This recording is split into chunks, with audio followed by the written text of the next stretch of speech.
France Info. France Info.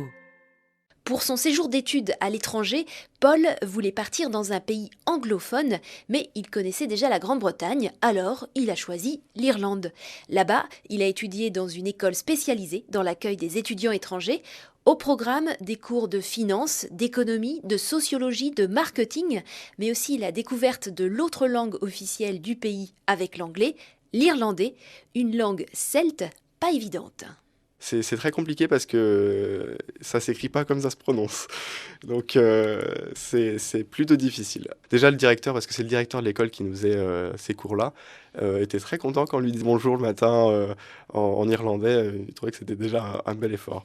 Alors, en fait, si on va un petit peu plus loin sur le sens des phrases, par exemple pour dire bonjour, dire huit, on ne dit pas réellement bonjour ou bonne journée, on dit plutôt que Dieu soit avec vous. Il y a la notion de religion en fait dans cette langue-là, donc c'est plutôt intéressant de voir comment elle est construite. En Irlande, Paul était hébergé dans une famille d'accueil où il était nourri, logé, blanchi. L'idéal pour un étudiant qui veut se confronter à la réalité d'un pays, au prix parfois de quelques efforts sur les habitudes françaises. Le premier jour où je suis arrivé en Irlande, on a mangé à 6 heures. Donc ça fait tôt, ça fait très tôt et c'est vrai que sur le premier mois j'ai eu vraiment de mal à manger à 6 heures du soir parce que vraiment pas l'habitude et pas encore faim. Mais finalement on s'y habitue au bout de quelques mois et puis on remarque aussi qu'il y a plusieurs heures le soir, donc à 6 heures on prend le dîner. On va faire des activités, par exemple pour les enfants, jouer au foot, aller à l'entraînement de foot. Et on revient une heure plus tard et on va prendre le dessert en fait.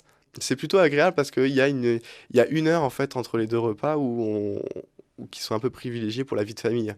Donc ça c'était au début difficile et à la fin très agréable quand même.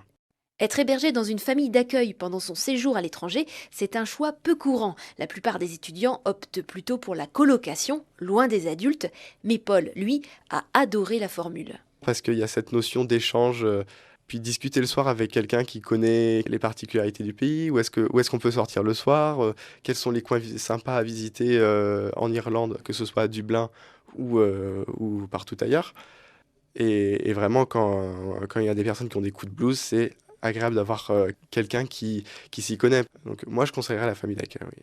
Retrouvez le témoignage de Paul et tous les autres récits de nos étudiants voyageurs sur franceinfo.fr, chronique Visa étudiant.